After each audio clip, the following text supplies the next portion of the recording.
Kalau jenis kawin roh ini berhasil menikah, rumah tangga pernikahannya itu tidak akan sejahtera, ribut terus. Karena roh ini akan menghantui terus. Dan repotnya itu sampai anak cucu.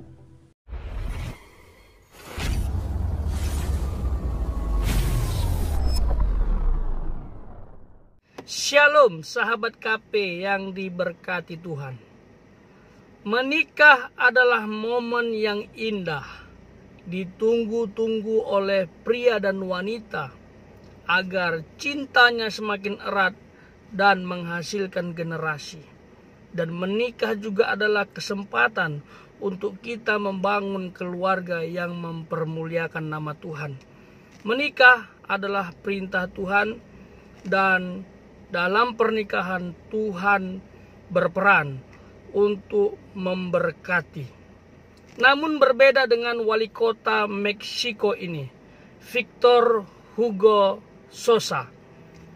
Aneh, beliau menikahi seekor buaya. Namun buaya yang dinikahi dipercaya adalah dewa. Dan ini adalah penerapan berkaitan dengan kepercayaan kuno, dihubungkan dengan spiritualitas. Dan dipercaya juga melalui pernikahan ini, dewa dan manusia akan memiliki hubungan yang erat. Jadi semacam mempersatukan hubungan. Kalau saya sih menilai ini semacam kawin roh. Jadi buaya ini sebenarnya hanya media.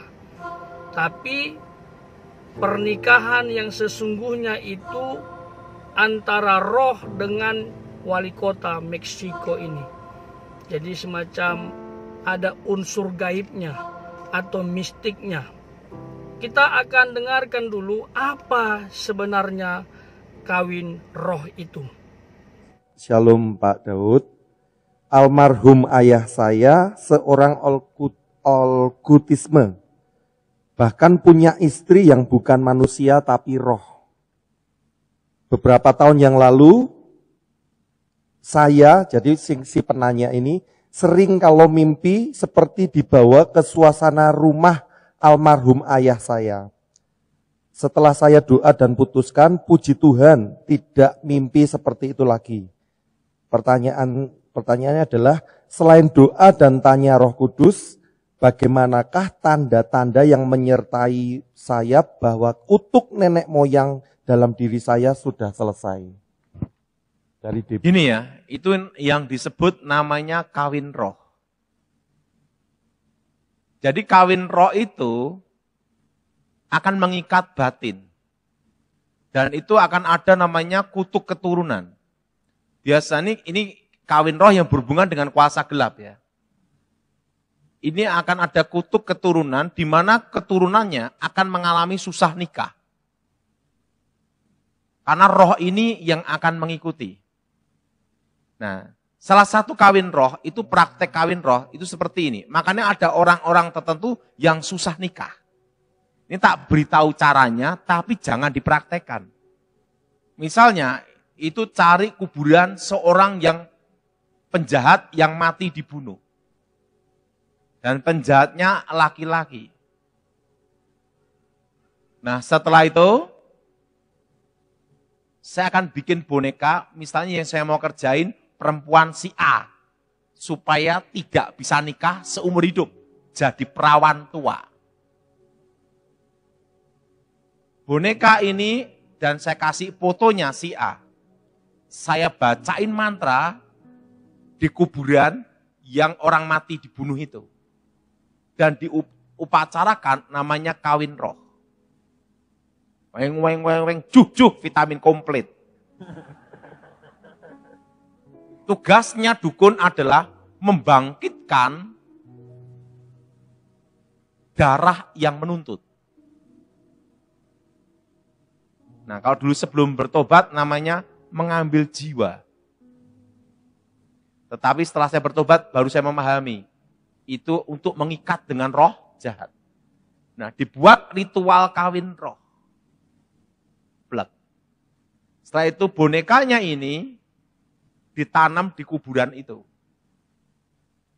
Saya jamin si A ini setiap kali pacaran putus.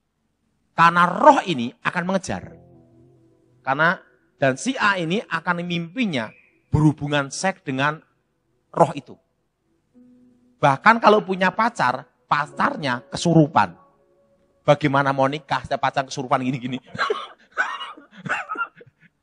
Ya, itu untuk bikin sengsara orang tuh gitu. Nah, kalau jenis kawin roh ini berhasil menikah, rumah tangga pernikahannya itu tidak akan sejahtera, ribut terus. Karena roh ini akan menghantui terus. Dan repotnya itu sampai anak cucu. Anak cucunya makanya susah nikah. Dan yang nikah pasti cerai. Kalau sudah ada namanya kawin roh ini. Nah, makanya yang disebut kawin roh itu adalah tali batin. Makanya dalam kasus untuk pematahan kutuk, harus diputuskan tali batinnya. Kalau itu berhubungan dengan kasus kawin roh. Nah, cara doanya seperti ini. Ikutnya semua. Di dalam nama Tuhan Yesus. Segala ikatan batin, tali batin, kuasa jahat, roh-roh kutuk, roh-roh jahat, kami putuskan, kami hancurkan dalam nama Yesus. Segala ikatan tali batin, kawin roh, perjanjian setan, kami hancurkan, putuskan dalam nama Yesus. Darah Yesus bebaskan. Jadi cirinya kawin roh yaitu seorang sering bermimpi berhubungan seks dengan seseorang. Dan susah nikah. Dan kalau nikah pasti cerai. Jadi jelas ya sahabat, apa itu kawin roh.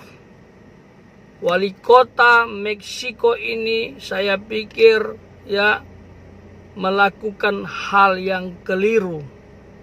Mengapa harus menikahi binatang atau sosok di baliknya? Karena dalam istilah kawin roh memakai media, dan media yang dipakai oleh wali kota ini adalah buaya.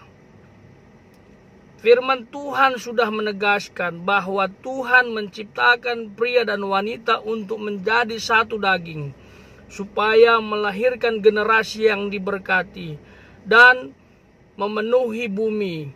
Dan juga kita menjalankan mandat, tugas, tanggung jawab yang Tuhan berikan untuk dunia ini, untuk bumi ini.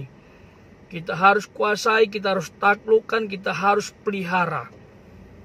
Carilah pria yang baik apabila sahabat wanita.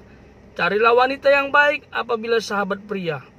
Jangan yang aneh-aneh begitu. Hal ini mirip ya dengan satu tokoh ya. Beliau sudah meninggal. Mohon maaf kalau saya ambil contoh ya, yaitu Mbak Yu.